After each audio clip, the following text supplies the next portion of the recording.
Así que necesito que te hagas un enorme favor. Quiero que veas a este mensaje como una consulta médica. Recuéstate en la camilla y déjate examinar. Y yo intentaré, como hago cada semana, transmitirte lo que él me dijo que te diga. Pocos lo saben, pero una noche y sin ninguna razón aparente te despertaste con una ansiedad que nunca antes habías sentido. Fue como si todo lo que tienes por dentro, todo lo que te compone, estaba a punto de estallar, pero tu piel se lo impedía. Todo dolía, pero dolía de una forma tan extraña que ya te resignaste a buscar la forma de describirlo. Cuando comenzó, quizás era una sensación de malestar, una especie de inquietud omnipresente que te acompaña a donde vayas y se queda contigo, hagas lo que hagas. Sientes como que algo no va bien, aunque no lo puedes identificar. Es un estado de desasosiego que te priva de calma. Una infelicidad que no se marcha, que te enturbia los momentos agradables. Perdiste la risa y no sabes por qué. Y en esa insoportable sensación de querer que todo acabe, que el presente desaparezca, te sientes como flotando en la nada, ¿no? Es una suerte de displacer que te roe las entrañas y dejas de dormir. Yo pienso que de todas las manifestaciones de lo que te está pasando, esta quizás es la más cruel, porque si dejas de dormir, dejas de soñar. Al menos antes huías de ti mismo por las noches. Ahora ya no hay paz, no hay oasis posible, no puedes desconectarte de tus pensamientos, no te puedes escapar del malestar. Y al principio dejas de disfrutar, nada te satisface, todo te irrita, y cuando te das cuenta, ya tienes el cuerpo de un zombi. Si te lastimas, parece que no duele, como una callosidad emocional y física. Y esa insensibilidad parece proporcional a lo profundo del pozo en el que estás hundido. Porque cuanto más hundido estás, menos sientes. Cuanto más te desgarras por dentro, más te desconectas por fuera. Y con la capacidad de sentir, se van tus energías.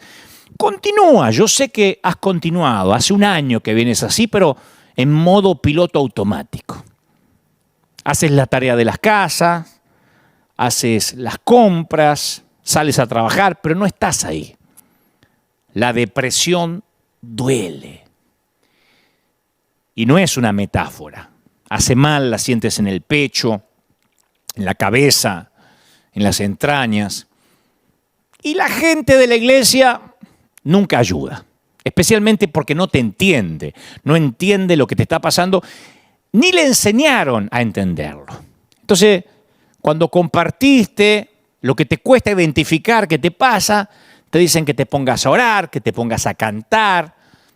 Alguno arriesga a decirte que reprendas la depresión, que te des un baño, salgas a la calle, que leas la Biblia. Pero nadie puede convencerte que van a dejar de dolerte los golpes en medio de la paliza. Solo quieres que los golpes se acaben, ya. Y el tema es que no eres impermeable a los prejuicios de los demás creyentes. Porque si se sabe o se corre el rumor de que recibiste un diagnóstico de salud mental o que estás tomando pastillas, seguro que estás en pecado o estás endemoniado o atormentado por el diablo. Entonces no buscas ayuda porque te espanta ser diagnosticado y ser enjuiciado por la iglesia. Los prejuicios evangélicos, como lo hemos dicho aquí cada fin de semana, son un grave problema sanitario. Y por culpa de eso, buscas ayuda cuando ya estás muy metido en la crisis y tienes más dificultades para recuperarte. No la buscaste antes porque tenías miedo justamente a la crítica, al prejuzgamiento. Y la depresión duele de una forma completamente diferente a cualquier dolor físico que hayas experimentado. Yo estuve en esa estación de la vida. No se deja comprender. La depresión, la tristeza crónica no tiene una solución inmediata. No eres plenamente consciente de que algo anda mal hasta que algo se rompe en tu interior. Y después te diagnostican, porque tarde o temprano tienes que ir a un profesional. Y ahí la sospecha que tenías se convierte en certeza. Estás roto por dentro. Y lo peor es que no tienes la menor idea de cómo repararte. Y te niegas a pensar que tienes una enfermedad que te avergüenza contarle a otros cristianos. Pero la tienes. Y no se soluciona con un par de suturas, con 2, 3 puntos. Ni con que te oren imponiéndote las manos. Ojalá fuera así de fácil, pero no lo es. Entonces, la primera pregunta es, ¿cómo reparas algo que sabes que está dañado, roto, pero no sabes cómo está dañado ni en dónde lo está? ¿Cómo saber si debes rendirte ante esta nueva normalidad y decir, bueno, se ve que a partir de ahora voy a morir así, triste y depresivo, o tienes que resistir y pelear? La depresión es como estar condenado a vivir contigo mismo cuando sabes que eres tu peor enemigo. Te convierte en la jaula de la que más quieres escapar, pero no puedes hacerlo porque se trata de ti. Es un camino a través de la oscuridad. No hay señales, no hay vistas panorámicas. Capaz que hace más de un año que no ves un destino claro. Y todo lo que define tu cielo es una nube gris. La depresión es, querramos reconocerlo o no, es un asesino silencioso, un parásito del corazón. Es un parásito, una larva de la mente. Pues sabes que deprimir significa, como el término lo dice, hacer más pequeño lo que normalmente es. Y yo sé que hubo un momento en que solo deseaste una noche de sueño sin interrupciones. El mensaje de hoy va para alguien que hace noches y noches que no puede dormir seguido 6 horas. Y lo que es peor, por la mañana no sientes deseos de vivir. Y claro, te despiertas, tienes que levantarte, pero porque te toca, no porque quieres. ¿Y sabes qué es lo peor? Que el Señor me mostraba esta semana que casi nadie te predica sobre esto. Casi nadie nos predica sobre esto. Cuando yo pasé momentos de estos, no me hablaron. No me decían que esto es parte de lo que me podía ocurrir. Solo nos hacen repetir frases ridículas y pretenden que nuestra tristeza se vaya así, por la mañana. Pero la depresión es una condición humana que no respeta la estatura espiritual de nadie. Grandes héroes cristianos sufrieron depresión. Grandes líderes pelean con la tristeza. Lo que pasa que muchos lo disimulan bien. O continúan, o respiran hondo y sacan fuerza de algún lugar, pero hay un momento que terminan rotos, quebrados, quemados. Se acabó el verano, se terminó la primavera, y este mensaje es para los que están viviendo un invierno eterno. Sientes como si te hubieses mudado a la Antártida, al Polo Norte o al Polo Sur, el que te guste más. Pues es que el Señor le dijo a Noé que él y su familia iban a ser librados de la destrucción venidera. Todos conocemos la historia de Noé, pero que iban a ser la esperanza del mundo. Y Dios le dice, yo establezco mi pacto contigo, le dice a Noé, y con todo ser viviente. De este momento en adelante yo estaré contigo, te daré una señal de mi pacto, que es el arco iris.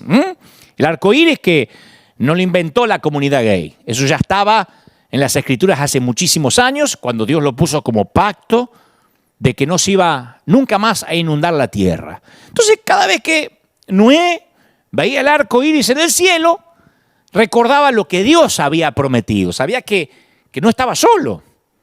Así que yo creo que Dios debe haber estado muy presente en los días de arco iris. Ahora, avanzamos unas pocas generaciones más. Un día Dios viene a un hombre que se llama Abraham y Dios le dice, yo voy a hacer un pacto contigo. De aquí en adelante ustedes serán mi pueblo y yo seré su Dios. Yo estaré contigo y te daré una señal del pacto. Y esta va a ser la circuncisión. Yo mientras meditaba en esto, digo, me imagino a Abraham diciendo, ¿y no hay más arcoíris? ¿No tendrás un arcoíris? Tiene que ser circuncisión el pacto. ¿No podríamos usar un anillo, un apretón de mano secreto o algo así? El día que Abraham se enteró de que había un pacto con él, se enteró también que era muy doloroso este pacto, ¿no? No era como el de Noé. Pero fue inequívoco el pacto. Dios fue muy claro también con Abraham. En los días de arco iris es difícil no ver la presencia de Dios, porque está ahí el arco iris. O el pacto que Dios hizo con Abraham. En los días de arco iris, en los días de verano, en los días de primavera, el velo que separa lo natural de lo sobrenatural se vuelve tenue. Yo nunca tuve una experiencia como la de Noé, como la de Abraham, si no te la contaría, pero nunca tuve. Yo nunca presencié una visitación verificable, así de Dios de manera empírica, ¿no? Nunca he tenido una experiencia con Dios que incluya el departamento de efectos especiales del cielo. O sea, Dios me ha hablado, pero nunca sentí un trueno y me sentí volar y que estuve levitando sobre mi cama. No me ha pasado. Pero he tenido algunos lugares tenues en la tela de mi vida. En los días de arco iris, oramos, creemos que Dios nos oye, esos días de fe, en esos días que parece que Dios nos habla de manera muy personal todo el tiempo, ¿no? Que el pecado ni siquiera nos parece tentador. Y cuando uno está en esa zona, nuestros hijos pueden derramar soda gaseosa en una alfombra blanca y uno se dice a sí mismo, oh, pero cuántas veces yo hice lo mismo cuando era chico. No se preocupen, porque como uno está tan conectado con Dios, llega la suegra y dice, ay, sí, es la suegra. Va a criticar lo que cocino, va a criticar cómo crío mis hijos, pero qué bueno que Dios me permite amarla. Esos son los días de arco iris, ¿no?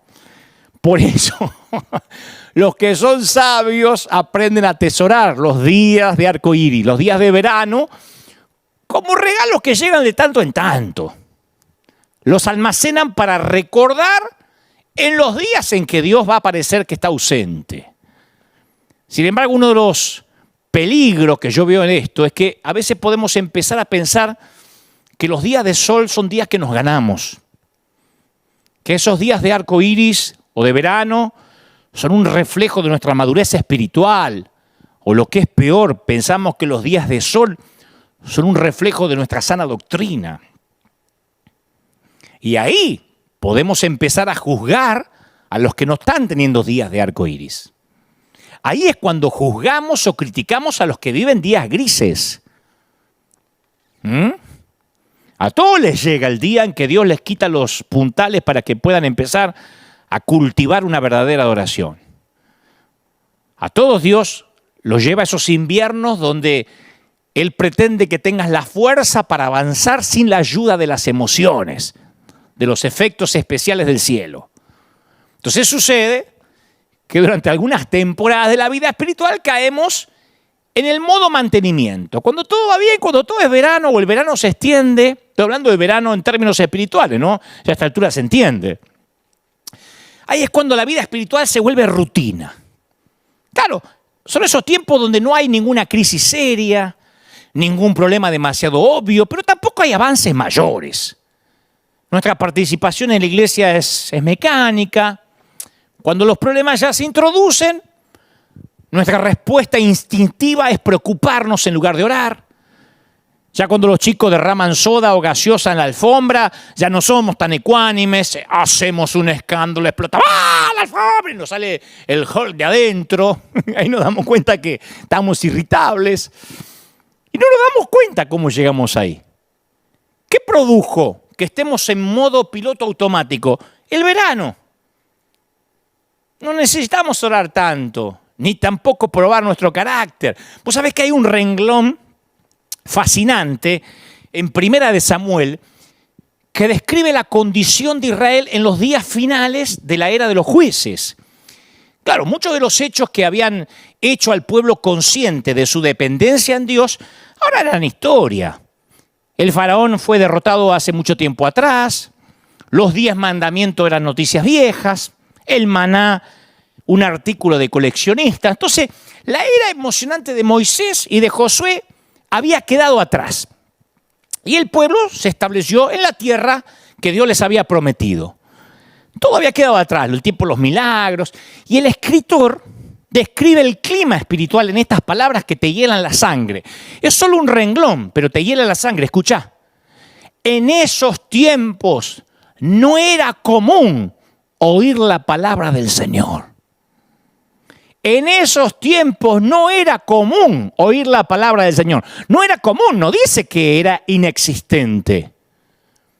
No era que había un silencio de Dios, como desde Malaquías hasta San Mateo. No, no era común oír la voz de Dios. El pueblo no estaba en una rebelión seria. El tabernáculo sigue abierto para la adoración, todavía se elevan oraciones, los sacrificios todavía se ofrecen. Pero este tiempo es un verano que hizo que la gente se acostumbrara.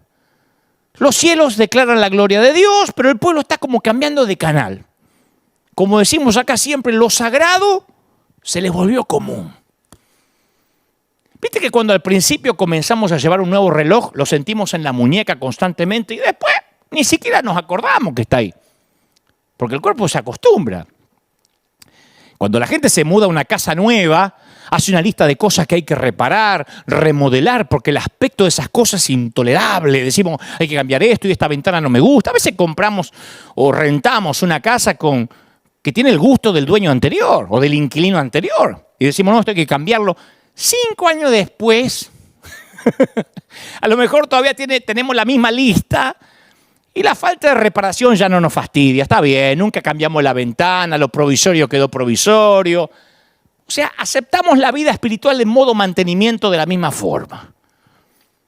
Lo racionalizamos porque pensamos, bueno, yo no estoy metido en ningún pecado serio, escandaloso, no he hecho nada para poner en peligro mi ida al cielo, me va bastante bien.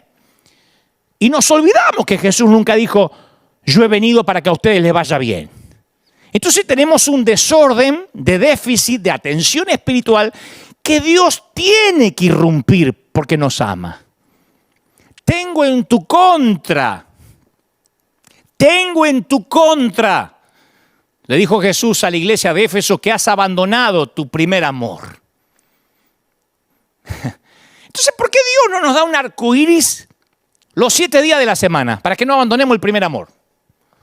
¿Por qué no nos envía sueños o no sé, o epifanías a todos nosotros cada noche? ¿Por qué los creyentes no nos levantamos anoche? Dios me habló, anoche se me paró al lado de la cama. ¿Por qué? ¿Por qué no nos enciende una zarza en cada esquina? Yo me crié en congregaciones así donde la espiritualidad se medía por las epifanías que cada uno tenía, y cada uno venía y contaba un testimonio más grande que el otro.